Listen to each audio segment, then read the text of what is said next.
Gandang Lucena? Ika mo ba? Abaw! Wow!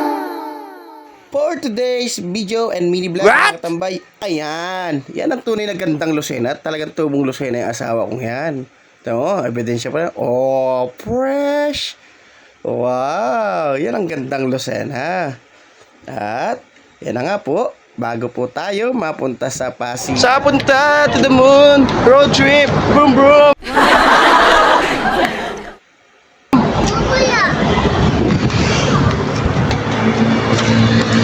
At yan na nga po, nag-aabang na po kami ng bus. At habang nag-aabang ay napakainit, ayan.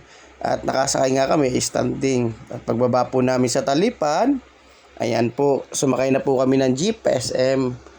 Kasi dyan yung hindi traffic, kasi kung magagrand kami tapos mag-jeep pa ba yan, traffic yun.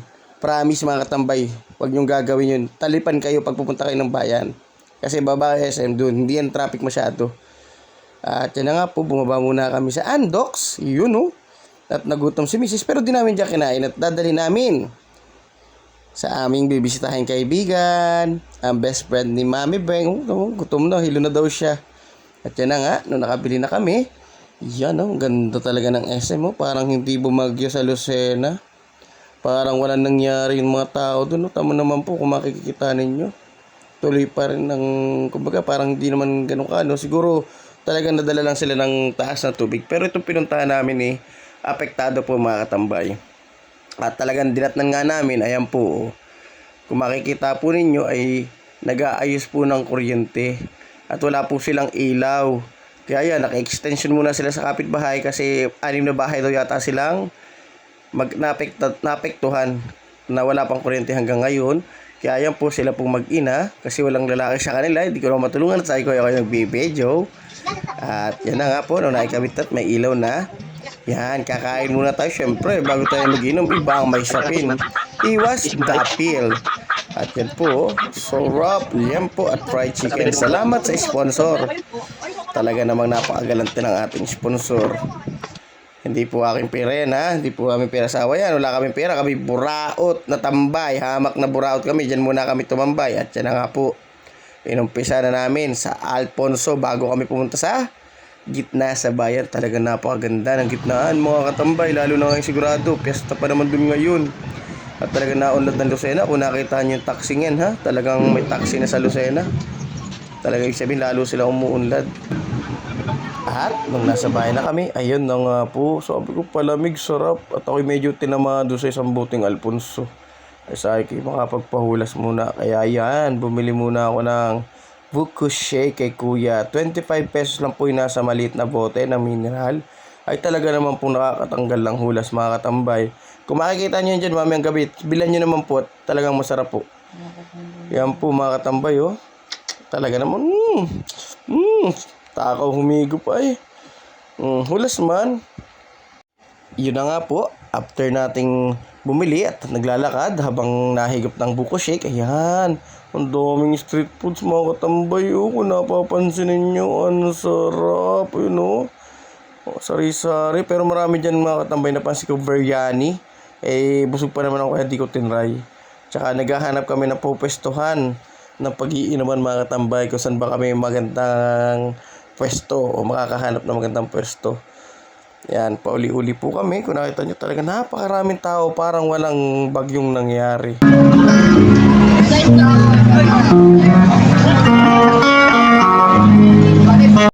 At yun na nga po, nadaanan ko si tatay. Nadaanan namin si tatay ay nakakatuwa at kahit paano kumikita, syempre yun,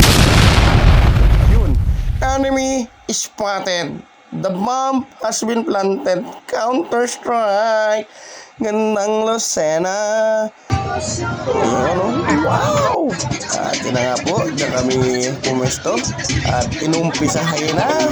Inumpisahan namin. Yun, talagang medyo nagbagas na tayo mga katambay.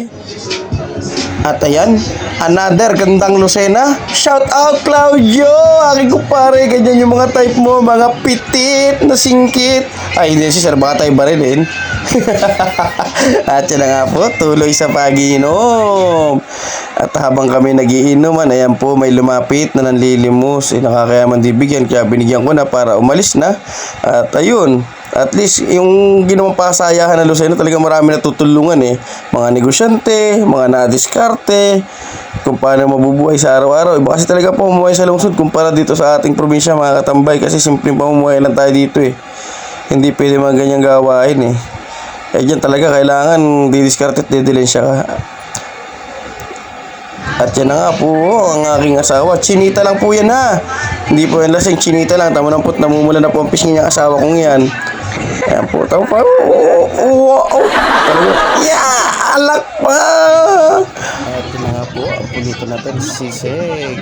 At habang kami nag-iilong. Sir, pangat niya, sir. Oh no! Si Idol Lotter mo. Talagang si Lotter mo. Wala po eh. From Clarence din pa po ako eh. Kami pala kami. Kami naman na. Kayo naman? Unang dalawa, tapos kami. At siya na nga po, hindi man po ako nakapagpa-picture kay Yan Generasyon. Diyan na lang sa kahawig.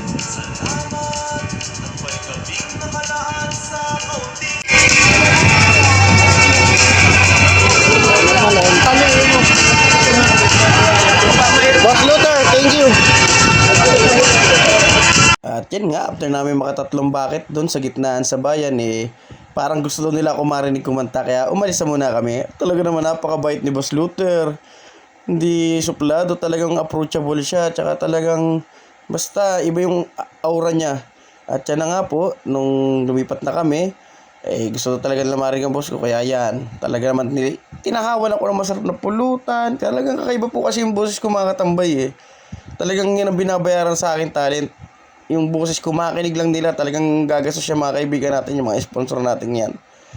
Ay, nakita nyo naman, kagabi sa live kung gaano kalupit ang boses ko. Ano nga po, sarap po talagang, ay nako, para hindi ako makatangging gawin nila ako singer. So talagang ako yung maus din hanggang ngayon.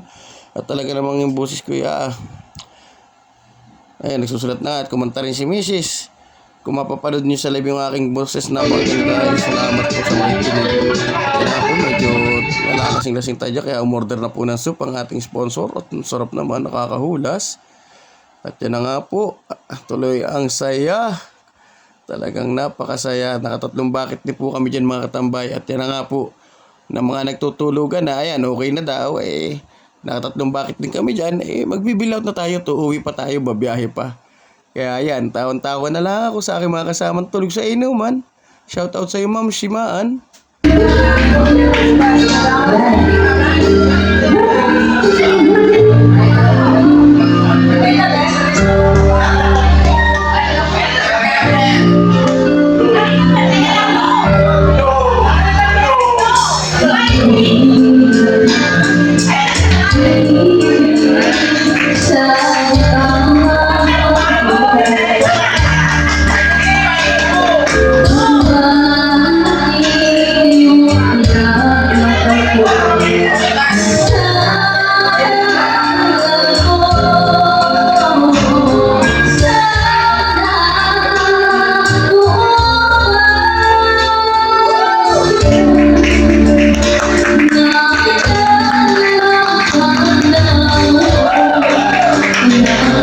That's all folks. Thank you for watching, mga katambay.